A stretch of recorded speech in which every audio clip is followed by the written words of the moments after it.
Good to see you all. My name is Peter. I'm one of the pastors here at the church. And as you can see, we are going through Mark. We're all marked out everywhere, just so you not forget it. It is Mark. Not just Mark series. We're going for a while, so hold tight. Yeah, we're really enjoying, I've been really enjoying it so far, this series. And today is a really interesting one. Because unless you have some type of viticulture background, or maybe you have a fascination with first century Greco-Roman containers, you probably aren't too familiar with wineskins. I mean, just throwing that out there. And I don't know about you, but for me, the temptation, even growing up in the church, reading through a passage like the one we're going through today, was something I would just look at and I'd be like, huh. And then I would just keep reading. That was kind of how I usually used, or actually saw this text, if I'm being honest. And so today I'm actually really excited to dive deeper into this. And it's not just to motivate you to learn more about ancient means of transporting liquids. As inspiring as that sounds, there's actually context and something more into this text that I'm just really excited to talk about. So if you have your Bibles, we're going to be in Mark chapter 2, verses 18 through 22. Let me read this for us this morning. Again, Mark chapter 2, 18 through 22, up here on the screens as well. Now John's disciples and the Pharisees were fasting, and people came and said to him, "Why do John's disciples and the disciples of the Pharisees fast, but your disciples do not fast?" And Jesus said to them, "Can the wedding guests fast while the bridegroom is with them? As long as they have the bridegroom with them, they cannot fast. The days will come when the bridegroom is taken away from them, and they will fast in that day. No one sews a piece of unshrunk cloth on an old garment. If he does, the patch tears away from it, the new from the old, and the worse tear is made. And no one puts new wine into the old wineskins. If he does, the wine will burst the skins. The wine is destroyed, and so are the skins. But new wine is for fresh wineskins." This is the word of the Lord. So I remember it's actually a little over 15 years ago, I was in Window Rock, Arizona. It's a Navajo nation. I was on a mission trip. I was a youth pastor working with high school students out there, and it was a wonderful trip. But while I was out there, I was actually given a book by a close friend of mine, and it was Tim Keller's book, The Prodigal God, the one Pastor Paul referenced last week. And if you haven't seen that message, I encourage you to check that one out after this. It was so good. But if you weren't with us, or if you weren't familiar with the story, it's the story of the prodigal son, right? It's the story of the one who actually asked for his father's inheritance and then squandered all of his money on reckless, immoral living, and then comes back to the father expecting to be rejected, but actually received with open arms. And we actually see how this is such a picture of God and his love towards us. But as Pastor Paul mentioned last week, and I think the reason why I was just so gripped by this book while I was on this trip was the story of the older brother, the one that refused to celebrate his brother's returning because of his own self-righteousness. He convinced himself that his father's love should be contingent on obedience and not on whatever his younger brother did, because he saw his brother as a failure, where he felt like he actually succeeded. He believed that this relationship with the Father was more about what he could do, and in doing so, it actually became more transactional than an actual real relationship. And Keller says that in this, the older son is actually farther away from the Father than the younger son, that they're both were lost, but one was actually blinded to their lostness. And I remember reading this, and it just struck me right between the eyes. And Pastor Paul actually referenced that sometimes people hear about the goodness. We all know kind of sin and all that as being some of a Christian thing, and how do we wrestle with that? But actually how we can use our goodness to manipulate God, that's a whole nother thing. And when he referenced it, and I don't know about you, but when he was saying that there are people that question if they were even Christians, I was literally sitting in the row and I'm like, yes, that was me. I realized I was the older brother. I'd built my entire life on these self-imposed agreements between God and me that if I was good, if I was on his team, then he had to bless me, that he had to be good to me. I really believe that. And I realized I was actually in ministry. So like he really has to pony up, right? Like I'm giving like all of my days. Like that seems like it was a good deal on my end, or at least I thought. And imagine I am on a mission trip thinking about what my next devotional is going to be with these kids, and I am having a faith crisis. Am I even a Christian? Was I even truly converted, or did I just try to beat the system and try to get God to work on my behalf? See, for the first time, I was beginning to see my sin for what it actually was. And again, trying to manipulate him to work on my behalf. There's no fatherly love, familial relationship. It was all transactional. How in the heck was I supposed to lead these kids to a God that I wasn't even really sure I knew? Only by the grace of God as I was learning. See, our struggle with the Pharisaical heart, as we saw last week, as we see this week, and we'll see in the future weeks, is that it's not just about being legalistic, making sure that you're always doing the right thing, but that deep down we actually have a belief that we can be good enough on our own apart from the righteousness of Christ. And that's essentially what a Pharisee is. A Pharisee is just someone who thinks that they can be good enough, that they can outdo everyone else and be good, that they don't actually need God. And because we all have these little expert lawyers that reside in our hearts, we can be very good at convincing ourselves and self-justifying our goodness to convince ourselves that we actually are that good. We can believe whatever it is that we want to believe if we try hard enough. And so this morning, as we look at this question presented to Jesus, this Pharisaical controversy, it's actually the third of the fifth ones that we'll be looking at. He actually provides, we'll see that Jesus actually just doesn't dismantle the Pharisaical heart, which is so like skillful and so beautiful, but he actually provides a new paradigm by which we can relate to the Father. So this morning, if you're taking notes, we're going to keep it really simple. We're going to look at our question, we're going to look at Jesus' answer, and then finally our application. So let's first take a look at our question. What we see first in our text this morning is that the human heart desires to prove its righteousness rather than receive it. The human heart desires to prove itself, to prove its righteousness, prove that it's good enough rather than to just sit and receive it. Look at verse 18 with me. It says, "Now John's disciples and the Pharisees were fasting, and people came and said to him, 'Why do John's disciples and the disciples of the Pharisees fast, but your disciples do not fast?'" Now, context here, John's disciples and the Pharisees are fasting. And in Jesus' day, there was actually only one day that was mandated for God's people to fast. That was the Day of Atonement, the day of forgiveness and repentance, as we see in Leviticus chapter 16. And we know that John's disciples fasted as an expression of repentance, as mourning of sin, longing for the kingdom. But Jesus is also talking to the Pharisees. And the Pharisees, the religious leaders of the day, were much more formulaic in the way that they treated spiritual practices. And they decreed that they're actually, to be really holy, was to actually fast twice a week. And so they would fast the second and fifth days, which was Mondays and Thursdays, as a means to go above the law and to show how holy they actually are. And this is actually the fasting by which Jesus is being asked about.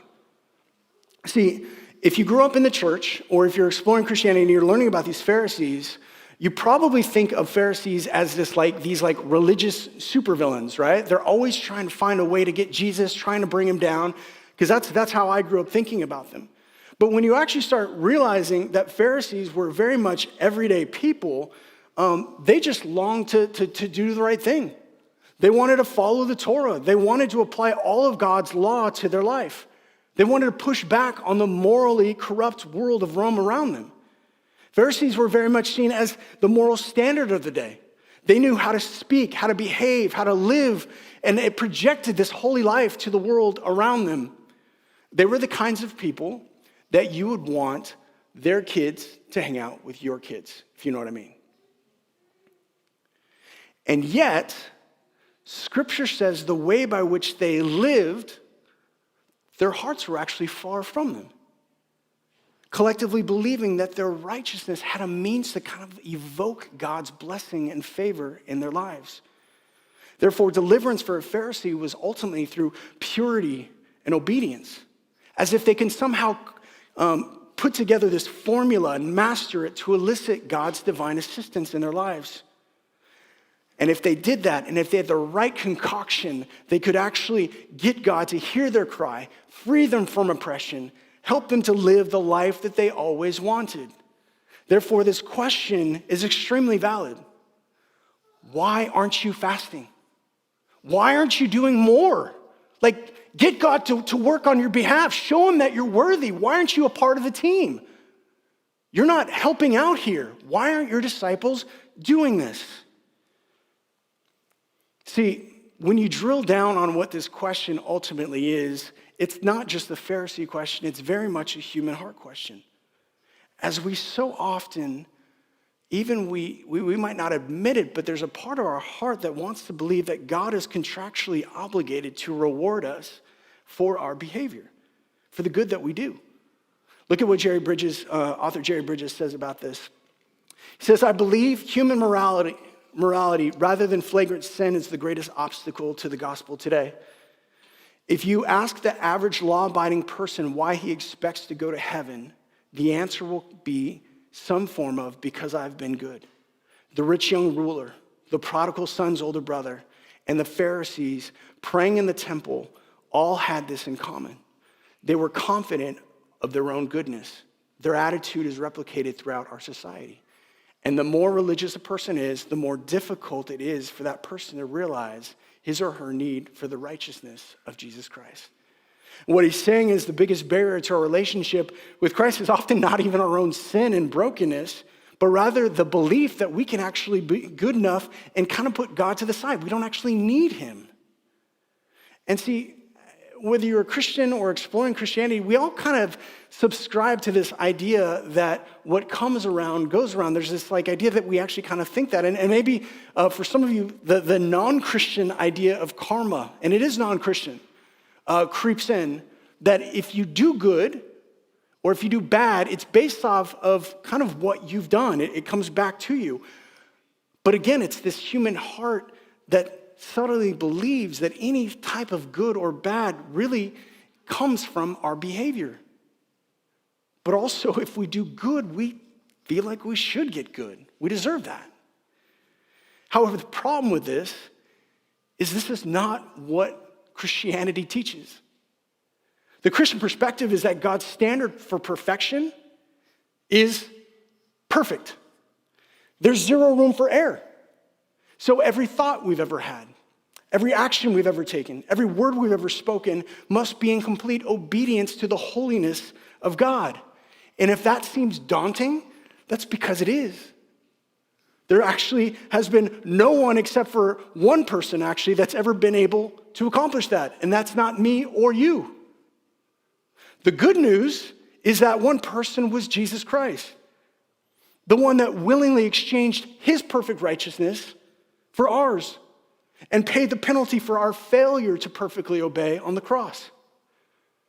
So the question here, and it's a question we always must continue to ask ourselves, is what standard do you actually base your righteousness on? Is it on your own goodness, or is it on Christ's perfection? And this question isn't as evident as you think. But often, like a bad poker player who has his tells, we have our tells of what we actually base our life off of. Often when it comes to when our reputation is called into question, how do you respond? How quickly do we need to defend ourselves? How quickly do we get offended? And I'm not talking about blatant attacks from untrustworthy people, but people that you know and trust and they speak in your lives. How quickly do we need to self-justify ourselves and our behavior? What are we basing our righteousness off of there? What about when it comes to comparison? The comparison trap gets us all, right? We see other people that are doing more and posting things and putting things out there, and you're like, gosh, I am not doing enough with my life. I am lacking. I need to base more. I need to build more of my life because we don't feel like it's sufficient. That's another way by which we tell where we rest on our righteousness, what it is that we actually believe. And see, for many of us, when we talk about this standard of righteousness, sometimes it's not even our own standard of righteousness. Sometimes it's an expectation that's been placed on you from a parent. Maybe it's from a spouse or influential people in your life that create this perfection or need to be perfect. You have to perform. You have to be a certain way to project an image to the world around you that you're strong, that you have it all together, and that you have it figured out. And so we desperately try hard to keep this facade going. We put on that mask and we just plug away and hope that everything is going to be okay. And I'm telling you, North County, it is as evident as ever. We feel like we need to project that image. It's so hard because everyone else seems like they have it all together. But the question here is how can you project a perfect image and confess a need for a Savior at the same time? How can you boast in your own strength and your weakness simultaneously? You just can't, because you can't say that you have it all together and be desperate at the same time. They don't work together. See, we encourage you. We want to motivate you. We want to inspire you to be in gospel-centered community. That's the reason why we actually get you guys in groups, in gospel-centered groups. And it's not just to put something on your calendar, but we really desperately need each other. Like God gives us the gift of community to be able to help us lovingly, sometimes directly, shatter that facade because we're not called to live in that. But it's not just breaking down the facade that we're sinners, broken, in need of grace. But we need people that love Jesus, that point us to Jesus and say, no, you need to be resting in the righteousness that is freely yours. Don't forget that. That is yours. That's where your approval comes from. Live in that. All you have to do is receive it. All you have to do is receive it. All right, now let's take a look at the answer, Jesus' answer to this question. What we see next in our text is, though we may not always understand how God is working, we can trust that he knows exactly what he's doing. Look at verse 18 with me, or 19 through 20. And Jesus said to them, can the wedding guests fast while the bridegroom is with them? As long as they have the bridegroom with them, they cannot fast. The days will come when the bridegroom is taken away from them, and then they will fast in that day.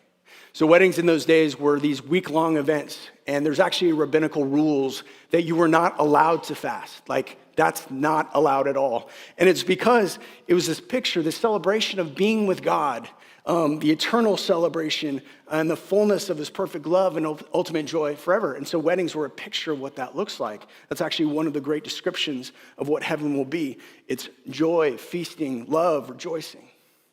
And so the Pharisees are probably hearing this language and they're thinking, wedding? What are you talking about? What is there to celebrate? Look at the oppression around us. God is being mocked. Immorality is running rampant. Our faith is under attack. And apparently, no matter what we do or how hard we try, God is not hearing us. He's not listening to us. He hasn't done anything. And to this, Jesus uses very specific language. He actually refers to himself as the bridegroom. And if it wasn't hidden in parable, he probably actually would have gotten in big trouble for this, because essentially he's claiming to be God. See, throughout the Old Testament, God is referred to as the husband of Israel. Hosea 2 actually uses this language, saying that you will call me husband. You are betrothed to me. Isaiah 54 actually says, for your maker is your husband. The Lord of hosts is his name. Yahweh is the bridegroom of Israel. And that's very much what Jesus is saying. And he's saying the reasons why my disciples don't fast is because God is here. He's here. He's not distant. He's actually within an arm's length of you right now. Verse 20 actually says that there's when it says he's going to be taken away, scholars actually say this is his first reference to the crucifixion. because bridegrooms were never taken away after a wedding. They wouldn't go on like an all-inclusive to Cabo, right? They would just stay there, and then people would leave, and they'd start their life. So now when you start putting the passage together, you start seeing what's happening. A group of religious people coming to Jesus, saying, why aren't you doing more to get God to show up? And Jesus is saying, he's here. There's no action required. There's nothing more that you have to do for this plan of salvation. And it's not from your religious formula. It's because God is faithful to his people. The husband loves his bride. See, ultimately, the Pharisees' deepest struggle was that they could not disassociate God's redemptive plan from their legalism. They created a life that was completely transactional with God. And so it was so hard for them to separate when good stuff happened, if God was happy with them, or if bad stuff happened, as if they failed to follow through. They were so entrenched in their legalism that they had zero paradigm for a God that would come to them, live a perfectly righteous life in exchange for their imperfect life. They could not take themselves out of the equation. And because this plan of salvation was so foreign to them, they couldn't think of how they're not involved in it. And so they couldn't see it. And that's very much the danger for us as well. We can too be like the Pharisees by looking at our own life, our own circumstances, our own challenges, our own blessings as a means to evaluate how God feels about you in the moment. We do this all the time. We put ourselves into the equation of how God feels about us, often convincing ourselves we can either sweeten or sour God's plan based off of our behavior. Because whether we want to admit it or not, we think we can dictate God's sovereignty in our lives. One of my favorite parts of my job is I get to meet with engaged couples before they get married, and we actually have a couple that met here, and the story in which they met was pretty wild. She was in between cities, and so in her car she basically had all of her stuff in there, including her dog. She cracked the window and was going back and forth and making sure the dog was okay. But sometime along the service, the dog gets out of the car and starts wandering around the campus. Some of you might have actually been here for that. Like if you remember a long time ago, maybe 4 or 5 years ago, like a dog just wandering around campus. What is this dog doing here? That was it. And so anyway, this guy sees the dog and he's like, okay, this is not normal. And he's a single guy, gets the dog and just starts frantically looking for the owner. She realizes it's gone. She's trying to figure it out. They meet. Hallmark movie, right? Like, that's like it. I mean, that is like, I think that is a Hallmark movie. It was pretty amazing, their story. And just, dogs are not allowed on campus. That is actually a rule. But if you're single and you see a dog wandering around, might want to pick it up. Just saying, right? God works in mysterious ways. But one of our favorite things is hearing, my wife actually and I actually meet with these couples and hearing their plans, and they are go-getters, and it's so fun to hear all the things that are happening in their lives, and they have plans upon plans upon plans. But our last time meeting, they actually let us know that there's been a pretty big wrinkle in the plans as there's been some family health issues that could very much, in a way, I guess, sabotage what they thought was going to happen. Where they're going to live, maybe even what they're going to do. I mean, it changes pretty much everything. And it's so easy in those moments to just be like, whoa, what is going on? How is this? Like, what is happening? And my wife in that moment, I was just so thankful for her. She's so wise. She gently reminded them that though this might be a huge change of their plans, like God is actually still involved. And this is not shocking to him. That he's very much in this plan. And the point they find themselves in now might not be easy, but it is the formative means to actually make them more like Jesus and to actually live out his glory and whatever that looks like. See, though we might not always understand what God is doing, how we believe God sees us in the moment really matters.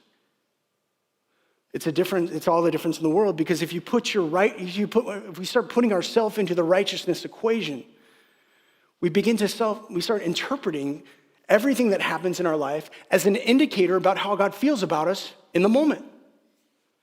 And in doing so, God can seem very just all over the map. He must be angry with me now. He's happy with me. Oh, I must have done something right. He's vindictive because he's getting back at what I did. He's distant, he's unfair, but wait, now he's loving, and he's all over the place. And so often, especially in the church, when we're encountering God like that, the pharisaical heart says, I know the solution to that. You need to actually start getting your stuff together now. Start going to church more.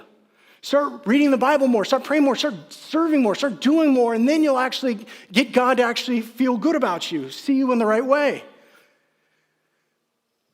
But again, what are we doing there? We're seeing God as a means to an outcome. And again, going to church and reading the Bible and praying, those are all really good things, but that's not what they're intended for. They're intended to know the heart of the Father. See, when we understand the gospel for what it is, that we are completely out of the salvation equation. There is nothing that we contribute. That Christ's perfection is your perfection. Like when God sees you, he sees Jesus' perfection. That is mind-blowing. That is mind-blowing. This might not change your perspective. It might not change your circumstance. But it does allow us to confidently engage whatever comes our way. We can move forward knowing that God is not angry with us, but he's for us, that he's with us, that he's not distant. He's not against us. How we see God seeing us matters. Now let's look at our final point. How do we apply this? What is our application in this? What we see finally in our text this morning is, as Professor Daniel Akin says, Jesus did not come to reform us, but to regenerate us, not to improve us, to make us new. And now let's dive into the wineskins, verses 21 to 22. No one sews a piece of unshrunk cloth or on an old garment. If he does, the patch tears away from it. The new from the old, and a worse tear is made. And no one puts new wine in the old wineskins. If he does, the wine will burst the skins, and the wine is destroyed. And so are the skins. But the new wine is for fresh wineskins. And the point here is basically incompatibility. It's forcing the new onto the old doesn't just not preserve them, it absolutely ruins them. Right? And so patching a hole that's unshrunken doesn't work because when it gets wet, it actually creates a bigger hole. And the same goes with these wineskins, these goat skins that were actually made, and they actually had some elasticity to them. So when you put the wine in them, it would actually stretch as the wine was fermenting. And so you'd be able to hold the wine. But once it already stretches out, and you remove the wine and you put new wine in there, it had no more room to grow. So it would just burst. It could not hold the new wine. It wasn't able to hold it. It was too much for it. And what Jesus is saying here is he is the new cloth. He's the new wine. He didn't just fulfill the old covenant, but he established a completely new one.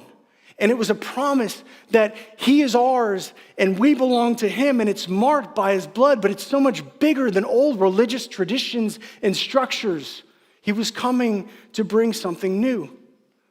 See, the scriptures make a pretty audacious claim, especially in 2025. And it's this. The claim is that Jesus is Lord.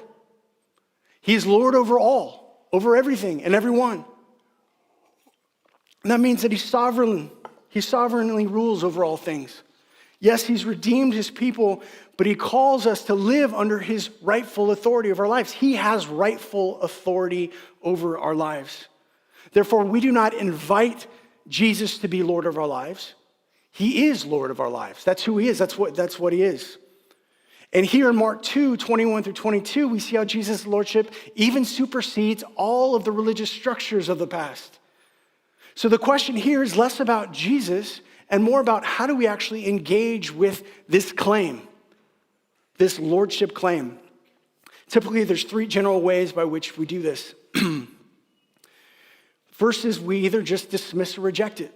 And this is pretty easy to see. We've seen this, we know this. We just think, it's not for me. I don't want to put my life into this. It's too much.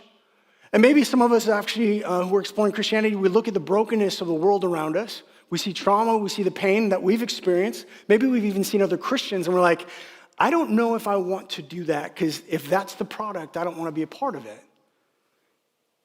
How can I put my trust in a God like that? How do I put my trust in a God that I don't even know is real? Seems like a fairy tale at times, or at best a gamble, and my life is too much to gamble on. There's too much on the line. And if this is you this morning, I would just encourage you to pray. And it's a simple prayer. It's a simple prayer that says, God, show your heart to me. Show me who you are, if you are real. If you're real, make it known. I'd encourage you to read the scriptures and engage in what it says. Surround yourself with godly people and say, what does that look like to have a relationship with you? What has God done in your life? I'd encourage you to examine the cross. Let that be the sign to show you how committed he is to you. Second way, which I believe is the most common, especially in the church, is Jesus as an add-on. We talk about Jesus plus, but this is very much what it is.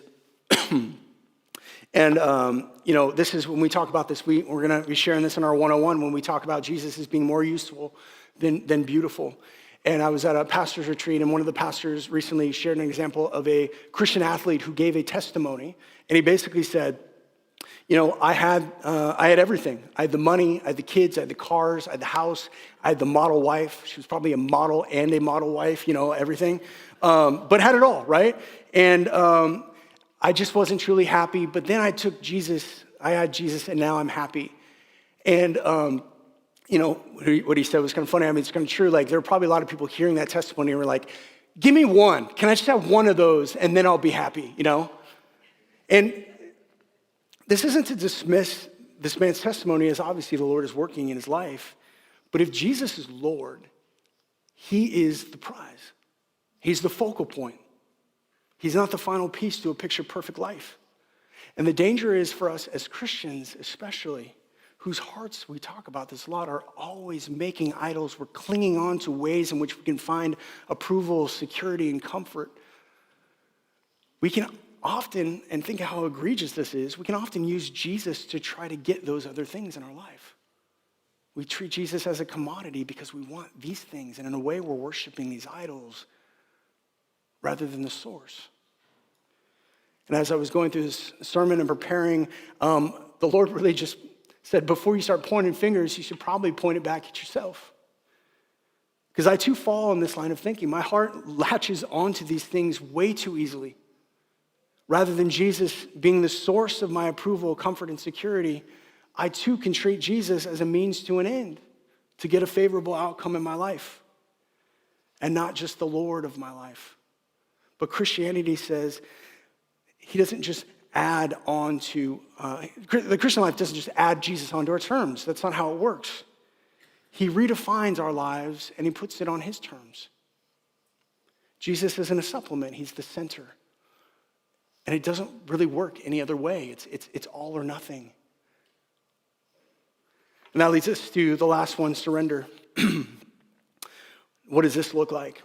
As I mentioned before, I was reading the book, The Prodigal God, and there's a story in it of a woman, and I vividly remember reading this story, and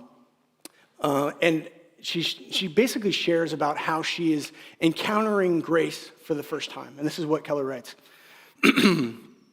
I asked her what was so scary about unmerited free grace, and she replied something like this: if I was saved by my good works, then there would be a limit to what God could ask of me or put me through. I would be like a taxpayer with rights.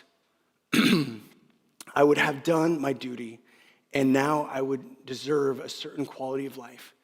But if it really is true that I am a sinner saved by sheer grace at God's infinite cost, then there's nothing he cannot ask of me.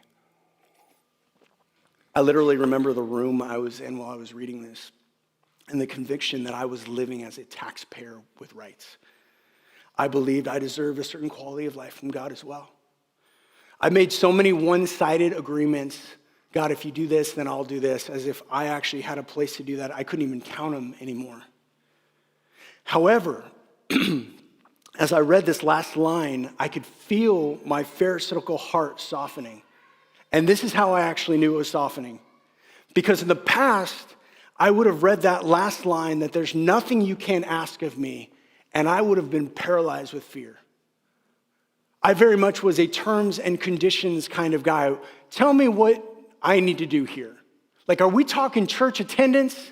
Or are we talking about me having to move to Africa and become a missionary, right? Like, what's on the table here? What's the cost? That's typically how I live my life.